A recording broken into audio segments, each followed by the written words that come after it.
Australia में Sydney के बोंडी बीच पर हुआ आतंकी हमला न केवल उस देश के लिए बल्कि पूरी दुनिया के लिए गहरा सदमा बनकर सामने आया है। जिस तरह भारत के जम्मू कश्मीर के पहलगाम में सैर सपाटे के लिए आए मासूम लोगों को आतंकवादियों ने निशाना बनाया था, उसी तर्ज पर ऑस्ट्रेलिया में भी एक शांतिपूर्ण त्योहार को खून में डुबो दिया गया। यह हमला उस समय हुआ जब सैकड़ों यहूदी परिवार अपने बच्चों और बुजुर्गों के साथ हनुका त्योहार की शुरुआत का जश्न मना रहे थे। रोशनी और उम्मीद के इस पर्व को आतंक और नफरत ने अचानक अंधेरे में बदल दिया। ऑस्ट्रेलियाई अधिकारियों के अनुसार 2 बंदूकधारियों ने सिडनी के बोंडी बीच स्थित आर्चर पार्क में आयोजित चानुकाह कार्यक्रम पर अचानक गोलीबारी शुरू कर दी। ये वही जगह थी जहां परिवार अपने बच्चों के साथ खुले माहौल में त्योहार मना रहे थे।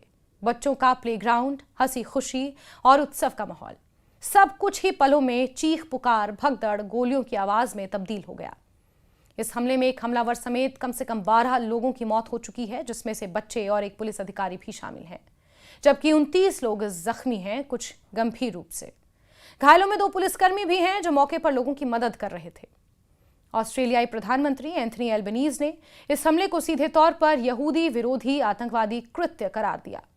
उन्होंने कहा कि यह हमला केवल यहूदी ऑस्ट्रेलियाओं पर नहीं बल्कि पूरे ऑस्ट्रेलिया के जीवन मूल्यों पर हमला है।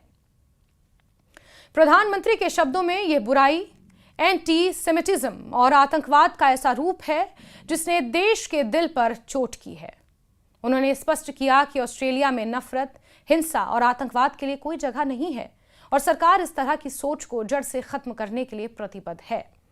उनके बयान में यह भी झलका कि इस कठिन घड़ी में देश एकजुट होकर यहूदी समुदाय के साथ खड़ा रहेगा। न्यू साउथ वेल्स के पुलिस कमिश्नर मॉल लेन्योन और प्रीमियर क्रिस मिन्स ने भी इस हमले को कायरतापूर्ण और दहशत फैलाने वाला करार दिया। क्रिस मिन्स ने कहा कि यह सिडनी में आतंकवाद से जुड़े सबसे बुरे खतरों में से एक को दर्शाता है। उनके अनुसार हमलावरों का उद्देश्य साफ था, हनुका के पहले दिन यहूदी समुदाय को निशाना बनाना और भय का माहौल पैदा करना। पुलिस के मुताबिक ये हमलावर को मौके पर ही मार गिराया गया, जबकि दूसरा पुलिस की हिरासत में है। दोनों के ताल्लुकात पाकिस्तान से हैं। जांच के दौरान एक हमलावर की पहचान 24 वर्षीय नवीद अकरम के रूप में की गई है। पुलिस सिडनी के बॉनी रिंग इलाके में उसके घर पर छापेमारी कर रही है और उसके संपर्कों तथा कट्टरपंथी नेटवर्क की जांच की जा रही है। ये पहलू इस हमले को और गंभीर बनाता है क्योंकि इससे ये संकेत मिलता है कि ये केवल एक अकेली हिंसक घटना नहीं बल्कि संगठित और वैचारिक नफरत से प्रेरित हमला हो सकता है। इस भयावह घटना के बीच एक ऐसी कहानी भी सामने आई जिसने इंसानियत और साहस की मिसाल पेश की। सोशल मीडिया पर वायरल एक वीडियो में देखा गया कि सफेद कपड़े पहने एक व्यक्ति काले कपड़ों में मौजूद बंदूकधारी पर पीछे से झपटता है। दोनों के बीच हाथापाई होती है और वो व्यक्ति हमलावर से बंदूक छीन लेता है और उसी समय दूसरा शूटर गोलियां चलाने लगता है। बाद में पता चलता है कि ये बहादुर व्यक्ति 43 वर्षीय अहमद अल अहमद है, जो सिडनी के सदरलैंड इलाके में फलों की दुकान चलाता है। अहमद अल अहमद कोई सुरक्षाकर्मी या प्रशिक्षित जवान नहीं था, वो एक आम नागरिक था जो उस समय वहां मौजूद था और खतरे की परवाह किए बिना हमलावर से भिड़ गया। बताया जा रहा है कि उसे भी गोलियां लगी हैं, वो भी जख्मी है, अस्पताल में भर्ती है। उनके कजिन मुस्तफा ने बताया कि अहमद की सर्जरी होनी थी और परिवार को उम्मीद है कि वो जल्द ठीक होंगे। इस हमले की गूंज अंतर्राष्ट्रीय स्तर पर भी सुनाई दी है। इजराइल के विदेश मंत्री गिदोन सार ने ऑस्ट्रेलियाई विदेश मंत्री पेनी वोंग से बात कर इस यहूदी विरोधी आतंकी हमले पर दुख व्यक्त किया है।